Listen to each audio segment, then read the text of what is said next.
ಇರಬೇಕಾದ್ರೆ ನನ್ನ ರಿಕ್ವೆಸ್ಟ್ ಏನಂದರೆ, ದಯಮಾಡಿ ತಾವು ಕೊಡ್ತಾ ಇರತಕ್ಕಂತಹ ಈ ಬಾಡಿಗೆ ಅಮೌಂಟ್ ಏನಿದೆ ಅದನ್ನು ಜಾಸ್ತಿ ಮಾಡೋದು, ಜೊತೆಗೆ ಅಡ್ವಾನ್ಸ್ಗೆ ಅವ್ರು ಏನು ಬಂದೋಬಸ್ತ್ ಮಾಡಿಕೊಡ್ತೀರೋ ಅದನ್ನು ಮಾಡಬೇಕು. ಇಲ್ಲ ತಾವು ಸ್ವಂತ ಕಟ್ಟಡಗಳು, ಜಾಗ ಮತ್ತು ಹಣದ ಲಭ್ಯತೆಯನ್ನು ಅನುಸರಿಸಿ ಮಾಡ್ತೀವಿ ಅಂದಿದ್ದೀರಿ. ಅದೇನು ತಕ್ಷಣದಲ್ಲಿ ಆಗುವಂಥದ್ದಲ್ಲ ಇವತ್ತಿನ ಪರಿಸ್ಥಿತಿಗೆ ನೋಡಿದಾಗ. ಹಾಗಾಗಿ ದಯಮಾಡಿ ಆ ಬಾಡಿಗೆ ಎನ್ಹಾನ್ಸ್ಮೆಂಟ್ ಮಾಡುವಂಥದ್ದನ್ನು ಮಾಡಿ, ಜೊತೆಗೆ ಅಡ್ವಾನ್ಸ್ ಕೊಡೋದಕ್ಕೆ ಏನಾದರೂ ಒಂದು ಕ್ರಮ ತಗೊಳ್ಬೇಕು ಅಂತ ನಾನು ತಮ್ಮಲ್ಲಿ ಒತ್ತಾಯ ಮಾಡ್ತೀನಿ. ಮಾನ್ಯ ಅಧ್ಯಕ್ಷರೇ, ಸದಸ್ಯರು ಹೇಳಿದ ಹಾಗೆ ನಮಗೆ ನಮ್ಮ ಇಲಾಖೆಯಲ್ಲಿ ಅಡ್ವಾನ್ಸ್ ಕೊಡಲಿಕ್ಕೆ ಆಗೋದಿಲ್ಲ.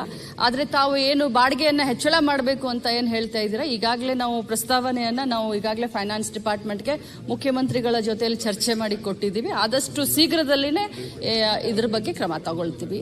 ಬಾಡಿಗೆಯನ್ನು ಹೆಚ್ಚಿಗೆ ಮಾಡಲಿಕ್ಕೆ ಕ್ರಮ ತಗೊಳ್ತೀವಿ. ಕಲ್ಯಾಣ ಅಧಿಕಾರಿಗಳು ಅವರು ಯಾವುದೇ ಜವಾಬ್ದಾರಿಯನ್ನು ತಗೊಳ್ತಾ ಇಲ್ಲ. ಅಲ್ಲಿರ್ತಕ್ಕಂಥ ಟೀಚರ್ಗೆ ಇಲ್ಲ ಆಯಾಗಳಿಗೆ ನೀವು ಹುಡ್ಕೊಂಡು ಬರಬೇಕು, ಇಲ್ಲಿದ್ರೆ ಖಾಲಿ ಮಾಡಿ ಜಾಗ ಅಂತ ಹೇಳ್ತಾ ಇದ್ದಾರೆ. ಈ ಒತ್ತಡ ನಿಲ್ಲಬೇಕು. ಮೇಲಧಿಕಾರಿಗಳು ಇರತಕ್ಕಂತಹ ಕೇಂದ್ರಗಳಿಗೆ ಜಾಗ ಸ್ಥಳಾವಕಾಶವನ್ನು ಒದಗಿಸ್ಕೊಡುವಂಥ ಜವಾಬ್ದಾರಿ ಅವ್ರ ಮೇಲೆ ಇರಬೇಕು. ಅದಕ್ಕೆ ತಾವು ಸೂಚನೆಯನ್ನು ಕೊಡಬೇಕು ಅಂತ ಕೊಡ್ತೀನಿ. ಖಂಡಿತವಾಗ್ಲೂ. ಆದರೆ ಬಾಡಿಗೆಯದ್ದು ಏನೂ ಪ್ರಾಬ್ಲಮ್ ಇಲ್ಲ. ಇಲ್ಲಿವರೆಗೆ ನಾವು ಹೇಳಬೇಕು ಅಂತಂದರೆ ಈ ವರ್ಷದ ಡಿಸೆಂಬರ್ವರೆಗೂ ಕೂಡ ಈಗಾಗಲೇ ಬೆಂಗಳೂರು ಸಿಟಿಗೆ ಸಂಬಂಧಪಟ್ಟ ಹಾಗೆ ಸುಮಾರು 5,30,00,000 ಬಾಡಿಗೆ ಮತ್ತು ಇತರೆ ಖರ್ಚಿಗೆ ನಾವು ಈಗಾಗಲೇ ದುಡ್ಡನ್ನು ಒದಗಿಸಿದ್ದೀವಿ. ಬಾಡಿಗೆ ಕೊಡೋದ್ರಲ್ಲಿ ಏನು ತೊಂದರೆ ಇಲ್ಲ.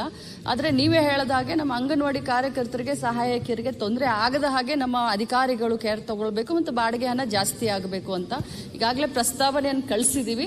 ಅದ್ರ ಬಗ್ಗೆನೂ ಕೂಡ ಅಧಿಕಾರಿಗಳ ಜೊತೆ ಮಾತನಾಡಿ ಆದಷ್ಟು ಬೇಗ ಬಾಡಿಗೆ ಹೆಚ್ಚಿಗೆ ಮಾಡಿಸ್ತೀವಿ. ಜೊತೆಯಲ್ಲಿ ನಮ್ಮ ಇಲಾಖೆಯ ಅಧಿಕಾರಿಗಳಿಗೆ ಈ ರೀತಿ ಎಲ್ಲಾದರೂ ತೊಂದರೆಗಳು ಕಂಡು ಬಂದಲ್ಲಿ ಶೀಘ್ರದಲ್ಲಿ ನನ್ನ ಗಮನಕ್ಕೆ ತಗೊಂಡು ಬನ್ನಿ ಅಂತ ನಾನು ಸೂಚನೆಯನ್ನು ಕೊಡ್ತೀನಿ.